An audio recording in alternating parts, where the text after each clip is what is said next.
Hi again. Yes, like the thumbnail said, one of these side hustles can make you £1,000 an hour. But first, I'd just like to give a quick explanation in chronological order about why I personally chose these side hustles as my own pathway to create wealth in order to eventually live off the passive income and not have to work at all if I didn't want to. Some viewers might already be aware of my story. I had zero money in assets at 22, and within 6 years, I'd managed to create enough passive income to the equivalent of minimum wage so that I could theoretically retire at that point. But by far, the number one attribute for this was living a frugal lifestyle at the time. As well as the Why I'm So Frugal video, I also have another video called Living Without Money. So if you haven't seen that one, you should go check that one out too. So I wouldn't have made enough in 6 years to be able to retire if it hadn't been for these side hustles. Number one is flipping items. Now, this one isn't a major financial contributor, but it's still a great side hustle. You wouldn't believe the amount of stuff that people give away or throw away for free. Sometimes this stuff can be worth hundreds, even thousands. I could give you countless examples of this. Like I said in that Living Without Money video, almost everything in my house was for free. All of the TVs, all of the furniture, the beds, the kitchen appliances, even these beautiful leather couches. I've probably saved thousands from this actually, but it's not just the stuff that people give away, it's also the stuff that you can actually just find lying about outside. It's crazy. I've found stuff outside that I've then thought, okay, I've got no need for it, but I'll take it home, I'll sell it online, or maybe I'll swap it for something. In fact, this fitness tracker that I wear nearly all the time was swapped for something that I got for free, so it didn't cost me a penny. All right, number two, window cleaning. When I was 19, I was working in a gym as a fitness instructor, and the money wasn't very good, so I decided I would try and get some work as a window cleaner on a weekend as a side hustle. Now, to get the work, most evenings I would be going out knocking on doors, trying to find customers who were willing to sign up for the service. And each time I got one, I tried to get another one and expand the round, trying to grow it into something more than just a little side hustle. Now, it took a while. It took nearly 2 years to expand that business to a point where it was more than just a side hustle, and then I could then actually quit the gym to start doing window cleaning full time, because window cleaning, surprisingly, has superior financial gains to fitness instructing. I think most people have this image of a window cleaner earning minimum wage, but that actually couldn't be further from the truth. I can easily clean a small semi-detached house like this in under 10 minutes that I'll charge £10 for, which obviously means that I'm earning more than £60 an hour. That means that if you work 28 hours a week at £60 an hour, you'd be earning £87,360 per year, which even at only 28 hours a week is still earning you more than the highest paid job in the UK in 2023. On top of this, it only costs about £100 for the equipment, so very, very little startup costs. There's no qualifications, very little skill needed, so it's a side hustle that pretty much anybody can do. In my opinion, this makes window cleaning the number one side hustle. Now, although I don't need to work anymore because I was frugal with my money during my 20s and invested everything that I earned from window cleaning to eventually live off the passive income, I still do a handful of days window cleaning each month. And that's because, as well as the good hourly wage, it's also a great cardiovascular aerobic exercise. So for me, I see it as kind of getting paid to be fit. But there's also another added benefit for window cleaning. This is something that took me years to discover, but I'm going to share it with you guys right now for free. You can actually make £1,000 an hour from window cleaning, and I'm going to explain to you exactly how to do that now. So back when I started the business, I would be out knocking on doors, asking people who were interested to sign up for the service. And a lot of the time, people just either weren't interested, or they did it themselves, or they just weren't really bothered, to be honest.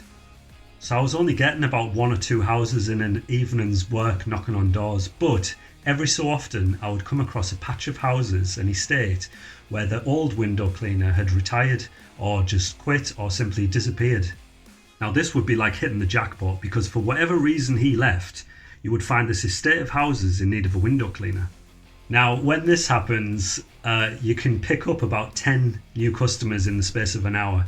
And I'm going to use my amazing artistic skills right now to demonstrate this for you. Alright, so here's the math. If each new customer on the estate is living in a 4-bedroom detached house, the cleaning price for one of these houses is going to be around £20. But to a different window cleaning company willing to buy that work from you, they'll pay whatever the price is for 5 cleans. This means that they'll pay you £100 for every £20 house that you sell them. Window cleaning rounds for sale are a real thing. You're basically selling your business to someone else who doesn't want to put the work in themselves to build the business. Do you see what's happening here? When you strike it rich and you suddenly get 20 or 30 houses in one afternoon or evening from canvassing, there'll be another window cleaning firm out there looking to buy that work. And this makes window cleaning by far the most lucrative side hustle I've ever come across. So there you go. And if you'd like some extra tips and tricks and for me to tell you what to say to potential customers if you're thinking about doing this for yourself, then drop a comment and like the video. If this video gets 1,000 likes, I'll do a more in-depth video step by step on how to do this properly.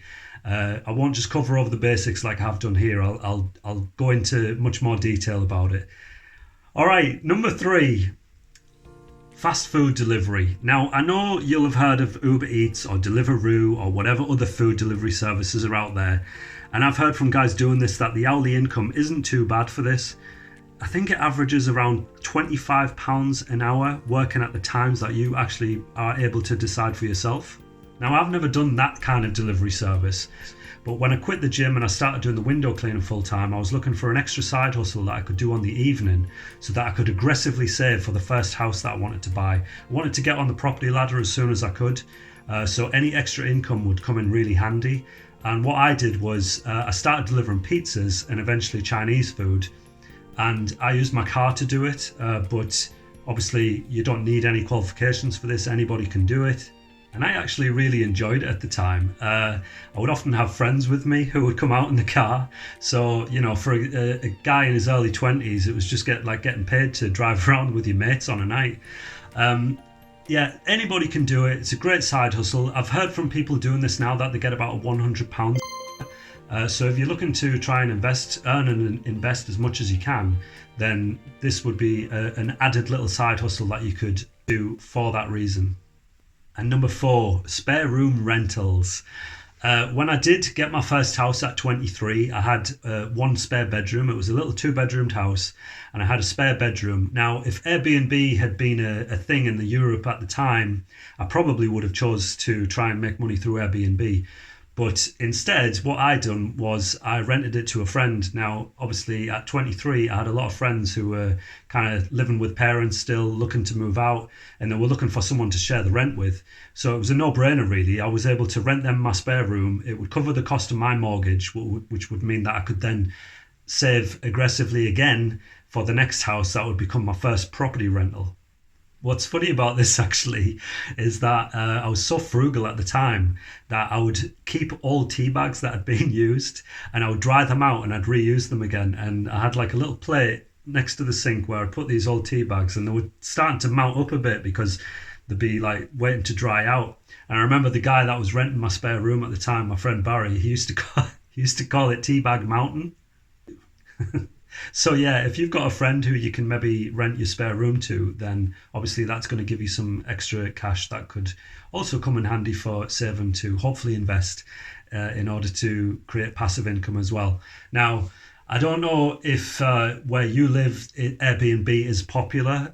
If you live in a very small town, then I don't think Airbnb would work very well. And I think in that case, you'd be definitely better off getting a full-time lodger. But if you live in a city, especially if you live close to the city centre, then I think Airbnb could be a much better way to maximise your profits. And of course, the last one is YouTube. Now, obviously, when it comes to getting paid for doing YouTube, I'm about as low as you can get on the YouTube ladder of success.